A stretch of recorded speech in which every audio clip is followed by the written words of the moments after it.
E continuando a leitura do livro de Gênesis, hoje nós vamos ler Gênesis capítulo 29. Vamos orar.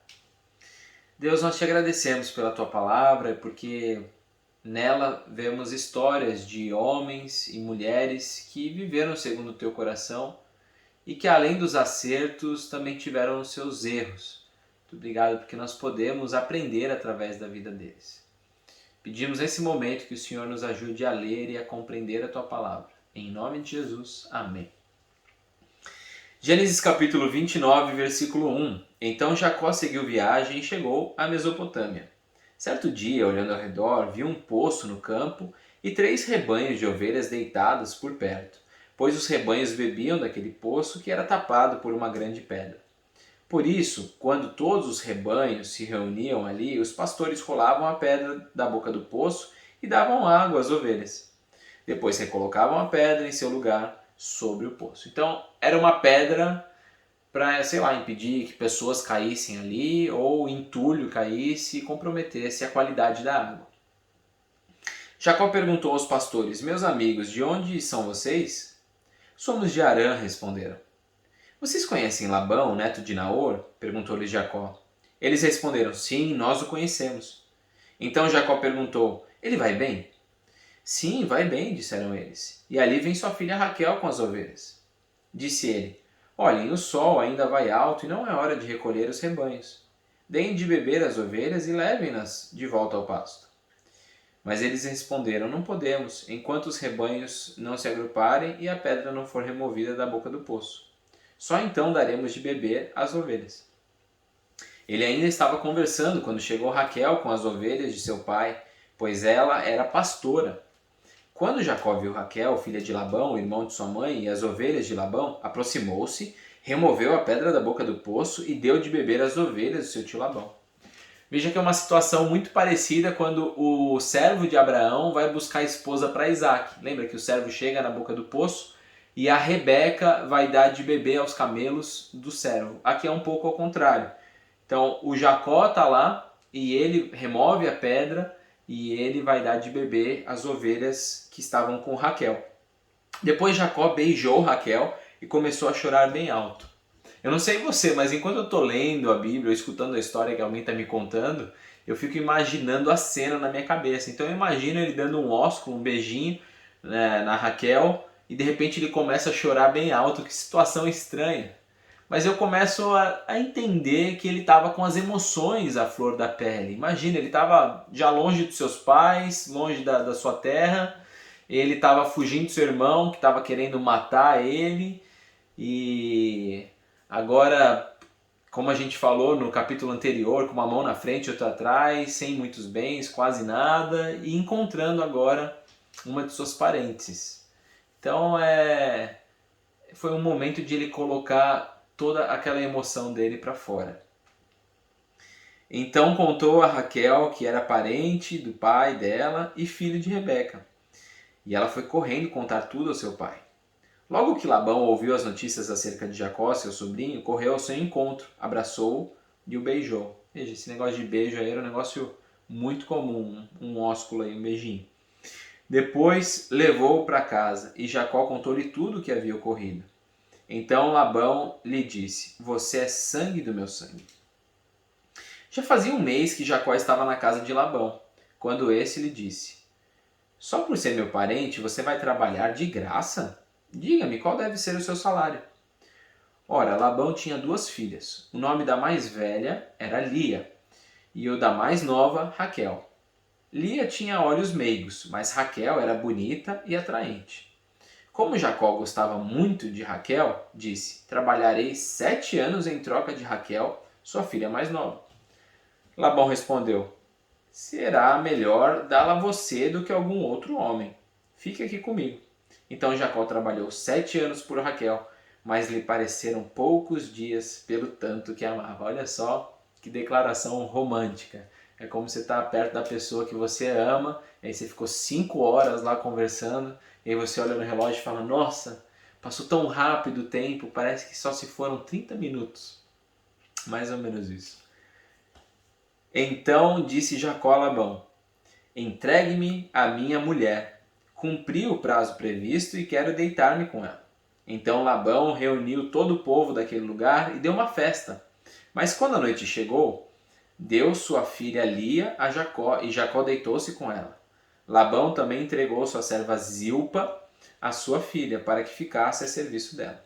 Quando chegou a manhã, lá estava Lia. Claro, né? Se foi entregue de noite, ela estava lá. Então Jacó disse a Labão: que foi que você me fez? Eu não trabalhei por Raquel? Por que você me enganou? Então só de manhã que ele vai reconhecer que era Lia. Provavelmente, né? Muito provavelmente ele estava fora de si, e muito provavelmente por causa do quê? De bebida, porque era uma festa. Ele estava embriagado. E mais uma besteira que a gente vê na Bíblia, um grande homem de Deus também fora de si por causa da bebida. Novamente, eu vou fazer aquele comentário de que na Bíblia nós não vemos a proibição do consumo de álcool, mas do excesso de álcool sim. E isso trouxe problemas para grandes homens de Deus, e a gente vê mais um deles aqui. E outra coisa, por que você... O que foi isso que você me fez? Então ele se embriaga, não sabe o que está fazendo e de repente bota a culpa também no Labão. Claro que ele tem parcela de culpa porque Labão falou que ia entregar a Raquel. Mas Jacó poderia muito bem ter visto que não era a Raquel que estava ali na sua cama. Labão respondeu: aqui não é costume entregar em casamento a filha mais nova antes da mais velha. Deixe passar essa semana de núpcias e daremos a você também a mais nova, em troca de mais 7 anos de trabalho. Jacó concordou. Passou aquela semana de núpcias com Lia e Labão lhe deu sua filha Raquel por mulher. Labão deu a Raquel sua serva Bila para que ficasse a serviço dela. Então, Jacó tem Raquel como sua esposa 7 anos e uma semana depois de ter começado a trabalhar ali. Mas ele vai trabalhar 14 anos para cumprir a sua palavra. Jacó deitou-se também com Raquel, que era sua preferida, e trabalhou para Labão outros 7 anos. Quando o Senhor viu que Lia era desprezada, concedeu-lhe filhos. Raquel, porém, era estéril. Olha só que curioso. Sara era estéril, mulher de Abraão. Depois vamos seguir a linhagem. Rebeca era estéril, mulher de Isaac. E agora a Raquel se mostra, é revelado aqui a respeito de Raquel que ela era também estéril. Lia engravidou, deu à luz um filho e deu-lhe o nome de Ruben, pois dizia: o Senhor viu a minha infelicidade, agora certamente o meu marido me amará. Lia engravidou de novo e, quando deu à luz outro filho, disse: porque o Senhor ouviu que sou desprezada, deu-me também este, pelo que o chamou Simeão. Versículo 34. De novo engravidou, e quando deu à luz mais um filho, disse: agora finalmente meu marido se apegará a mim, porque já lhe dei 3 filhos, por isso deu o nome de Levi. Então veja que conforme ela vai tendo filhos, ela vai falando assim: eu estou dando um filho para ele, agora ele vai gostar de mim. Aí no segundo filho: ai, graças a Deus que eu estou tendo esse segundo, porque eu sou desprezada. Aí no terceiro: agora sim o meu marido vai se apegar a mim, porque eu dei 3 filhos para ele já. Então, ela acreditava que conforme fosse dando filhos para Jacó, ela iria ser amada, mas Raquel continuava sendo a preferida de Jacó. Versículo 35, engravidou ainda outra vez, e quando deu à luz mais outro filho, disse: dessa vez louvarei ao Senhor. Assim deu-lhe o nome de Judá. Então parou de ter filhos. E antes da gente fazer a nossa reflexão, veja que nesse capítulo nós vemos o Jacó enganador sendo enganado agora por Labão, provando do seu próprio pecado, provando do seu próprio veneno. A gente fala muito sobre a lei da semeadura e da colheita, e essa é uma lei que ela é verdadeira.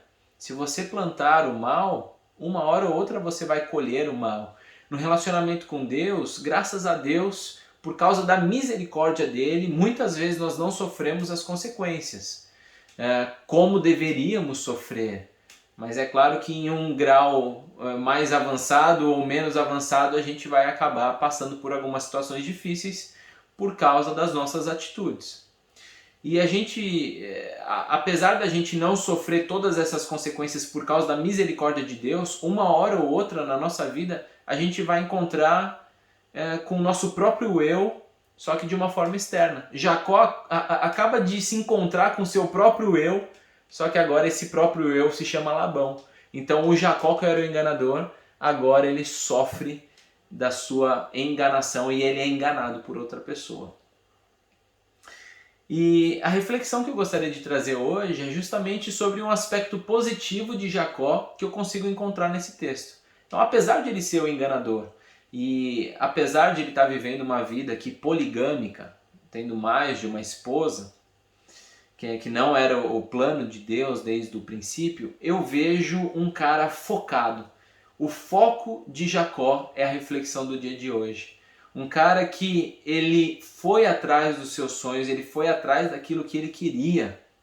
Então ele não trabalha apenas 7 anos por Raquel, ele vai trabalhar 14 anos. Depois de 7 anos e uma semana ele vai ter Raquel nos seus braços, mas ele trabalha por ela 14 anos.